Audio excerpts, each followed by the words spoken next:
Bonjour, monsieur Demestre. Pour les Bonjour. personnes qui vous ne connaissent pas, qui êtes-vous? C'est difficile de se définir en quelques mots. Je dirais, je suis réalisateur et producteur. Je fais des films, aussi bien des films documentaires que des films de fiction. J'aime bien aussi être un peu à la frontière des deux. Voilà, j'ai 58 ans et j'ai 6 enfants. Ça me définit bien aussi. Voilà. Vous avez étudié au centre de formation des journalistes. Vous Ouais. vouliez faire du journalisme ou réaliser des films et des documentaires comme vous le faites maintenant? C'est un peu la spécificité de mon style et de ma personnalité, c'est que je fais un peu. J'aime bien toucher à plusieurs genres et les mélanger un peu. Donc, c'est ça qui fait un peu mon originalité. Et c'est vrai que la base de ma formation, d'abord, j'ai fait des études de philo. Et après, j'ai fait le centre de formation des journalistes. Donc, j'ai une base de formation de journaliste. Il se trouve qu'à l'époque, quand j'ai démarré cette formation, ils m'ont proposé un truc tout nouveau qui était une formation de caméra, en fait. C'était dans les années 80 et c'était l'arrivée de la Betacam, qui était une caméra qui faisait tout le son, l'image.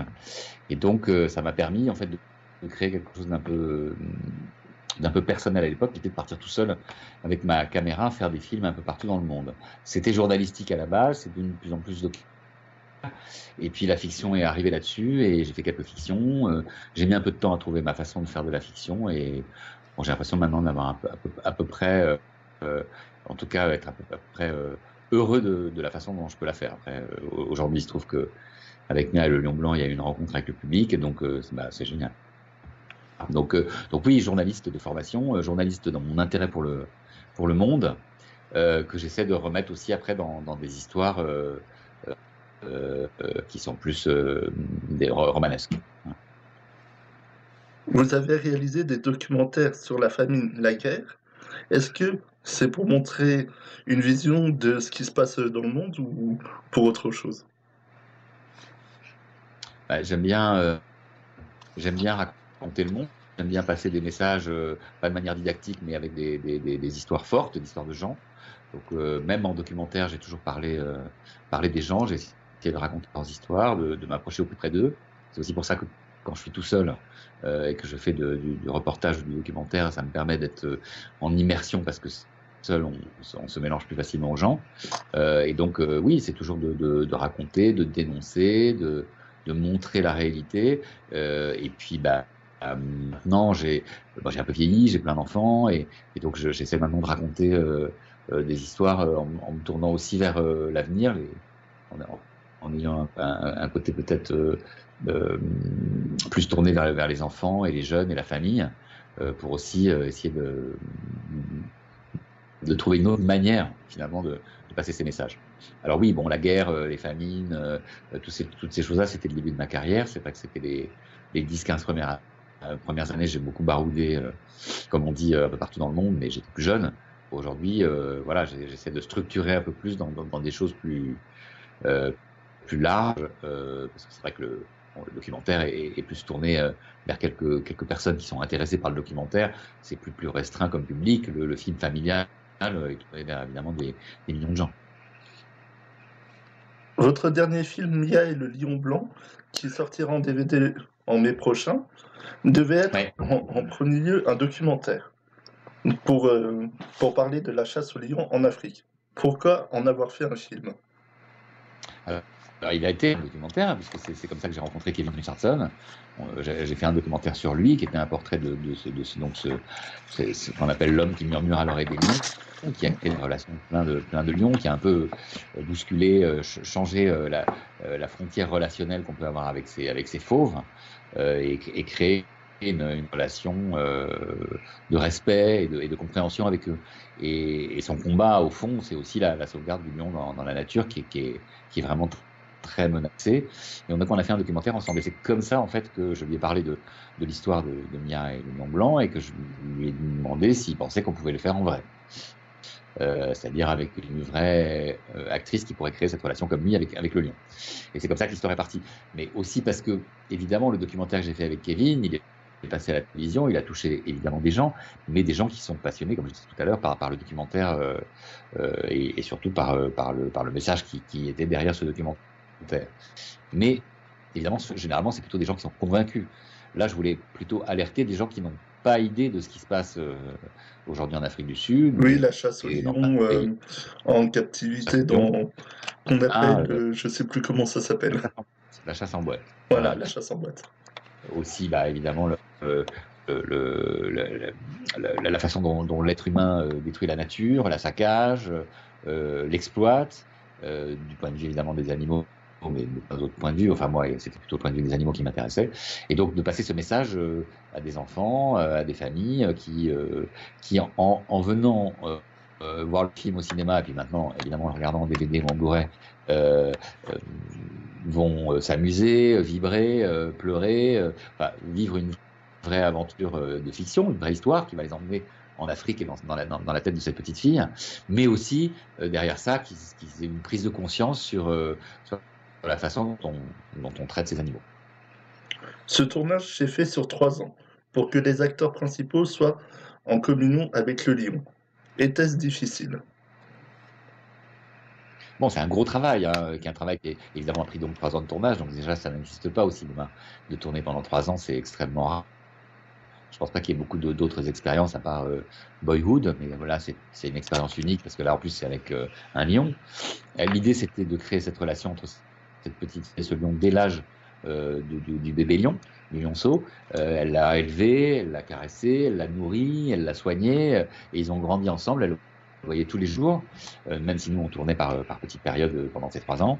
Et ben, évidemment, c'est quelque chose de compliqué parce qu'il a fallu la faire déménager avec sa famille pour qu'elle s'installe où étaient les lions. Il a fallu évidemment qu'elle se confronte à cet animal qui grandit, qui est passé du stade de bébé, d'enfant, d'ado, et c'est pas tous les jours facile, même si elle a vraiment créé une relation d'amitié avec lui. Enfin, tout ça, ça a été rythmé évidemment par Kevin Richardson, qui lui a appris tout ce qu'il savait. Enfin bon, il y a eu beaucoup de choses qui ont été mises en place. Et toute la réflexion là-dessus, évidemment, qui a commencé 1 an ou 2 avant le tournage. Bon, donc c'est un gros travail. Et aujourd'hui, je pense que quand on veut aller au cinéma, quand on veut toucher les gens, ils sont très sollicités par plein de choses, les plateformes, les télévisions, YouTube. Il faut être fort et percutant et proposer quelque chose d'extrêmement nouveau et intéressant. Et je pense que c'est ce que propose Mireille Le Lion Blanc. Est-ce que vous allez toujours voir le lion dans la réserve de Kevin Richardson? Alors j'ai été le voir dernièrement, il n'y a pas longtemps, effectivement. Je vais le voir de temps en temps quand j'ai l'occasion d'aller en Afrique du Sud. Évidemment, moi je ne vis pas en Afrique du Sud et donc bon, c'est un peu compliqué. Je sais que Damien va le voir régulièrement. Évidemment, Kevin vit avec lui, donc lui le voit tous les jours. Mais à chaque fois que j'irai en Afrique du Sud, évidemment, j'irai lui faire un petit coucou. Mais moi, je ne peux pas l'approcher, hein. Il faut bien savoir que, ce qu'on parlait de ces 3 ans de tournage, bon, la première année, l'équipe a pu être près du lion parce qu'il était bébé. Mais à partir de l'âge de 1 an, le lion, plus personne ne pouvait l'approcher, à part Mia de Villiers et Richardson. Donc, il faut vraiment comprendre que ça a toujours été un animal sauvage et dangereux à partir du moment où on n'avait pas créé de relation amicale avec lui. Dania, elle avait la meilleure armure qui soit, qui était l'amour que le lion avait pour elle et qu'elle avait pour lui. Nous, on n'avait pas créé ça et donc on était tous dans des cages, toute l'équipe. Donc, quand je vais le voir, moi, c'est à travers les grilles, évidemment. Oui, oui. En Moselle, il y a un parc animalier qui s'appelle le parc de Sainte-Croix, avec des animaux en semi-liberté. Le connaissez-vous? Non, je connais pas. Bon, alors c'est vrai que euh, je prépare un nouveau film et que je suis extrêmement sensible, et c'est un des sujets du film, à l'utilisation des animaux pour la distraction humaine, notamment à travers les cirques, évidemment. Là, c'est l'exemple le plus violent. Utiliser des lions, des tigres, des choses comme ça dans des cirques, aujourd'hui, c'est plus possible.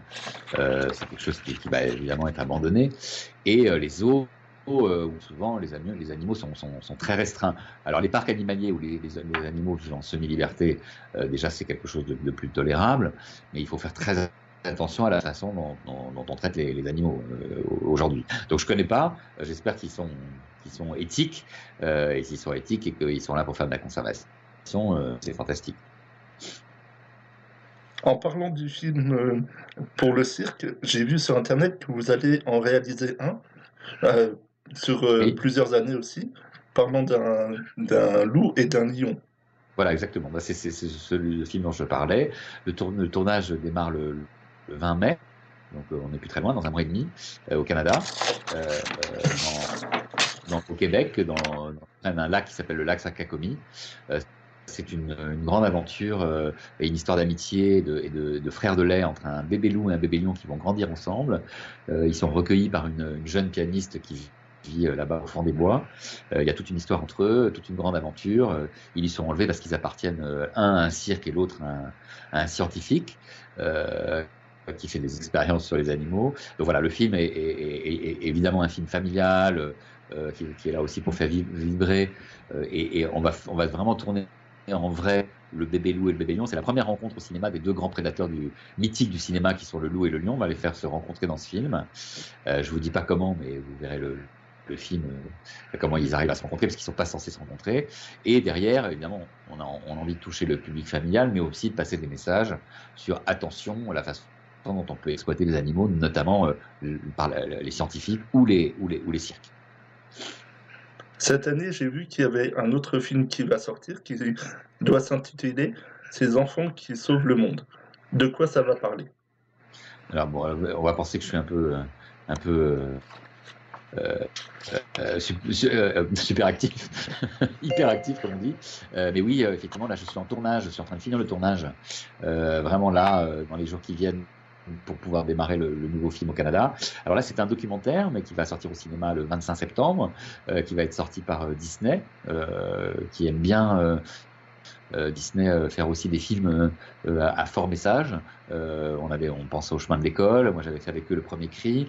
Et aujourd'hui, donc, Demain est à nous. C'est le titre définitif du film, avec son sous-titre Ces enfants qui changent le monde, va parler de tous ces enfants activistes, de tous ces enfants engagés, de tous ces enfants militants à travers le monde, qui tentent de changer les choses, qui tentent de nous alerter ou sur des problématiques, qui se battent pour aider les autres. Et donc, j'ai filmé plusieurs enfants un peu partout dans le monde, en Inde, aux États-Unis, en Bolivie, au Pérou. Je vais en filmer en France. J'en ai filmé en Afrique du Sud et maintenant, je vais aller en Guinée pour filmer aussi une petite fille. Et c'est que des enfants qui se battent pour changer leurs conditions, des enfants qui souffrent, et qui ont créé des syndicats ou des mouvements pour se battre pour obtenir des choses et pour que les enfants ne travaillent plus ou que les enfants... et la petite fille en Guinée, par exemple, elle se bat contre les mariages forcés des enfants. Les enfants aux États-Unis, la petite fille, elle se bat pour aider les sans domicile fixe. Enfin, vous voyez, c'est que des enfants qui sont incroyables, lumineux et qui font des choses extraordinaires, qui vont être un peu pour nous des guides ou des lumières. Voilà. Donc c'est le sujet du film et c'est vraiment des portraits d'enfants extraordinaires. Donc j'espère que ça va aussi toucher la famille puisque c'est vraiment un film qui se tourne aussi vers les enfants. Les parents, les profs, voilà. C'est vraiment montrer la voie de l'espoir et du changement qui doit passer par la jeunesse. Comme vous aimez la nature, quelle ville en France et dans le monde se rapproche plus de la nature? Voilà, c'est une drôle de question, parce que c'est généralement pas tellement des villes qui se rapprochent de la nature. Je sais pas trop. C'est vrai que les villes, moi, dans les villes du Nord, je suis assez sidéré parce que justement pour le tournage de Demain est à nous, un des enfants, c'est un petit Péruvien qui a créé une banque de recyclage, qui est une banque verte. Et donc il a eu le prix du climat cette année, le prix des enfants qui se battent pour le climat. C'est très en vogue en ce moment. Hein. On parle de la petite Greta Thunberg, mais lui, ce petit José Adolfo, il a gagné ce prix à Stockholm. Il lui a été remis dans la salle des Nobel, et donc on a été à Stockholm, et j'étais extrêmement surpris de voir cette ville, à quel point il y avait peu de voitures, peu d'embouteillages, beaucoup de vélos, beaucoup de voitures électriques, et on sent que c'est une ville hyper verte. Donc si vous voulez une ville qui me paraît être très très vraiment dans la modernité au sens de la protection de l'environnement, j'étais assez sidéré par Stockholm. D'accord. Et puis, dernière question, avez-vous autre chose à ajouter sur n'importe quoi? Bah, on est en train de préparer plein d'autres choses qui se battent pour la nature, et j'espère que les gens vont entrer dans ce mouvement et eux-mêmes peut-être porter des drapeaux et des combats un peu partout dans le monde pour essayer de prendre une autre voie que celle qui va dans le mur. Voilà, moi je suis très engagé aussi aujourd'hui à cause de mes enfants. C'est mon premier public, c'est à eux que les films que je fais, c'est pour eux que je les fais, et c'est pour ça que je continue un peu dans cette voie de la nature, des animaux, de l'environnement ou des enfants qui changent le monde, parce que je pense que ce sont les enfants, et d'abord les miens évidemment, qui vont changer le monde. D'accord. Merci à vous Ouais. pour cette interview. Ben, c'est moi qui vous remercie.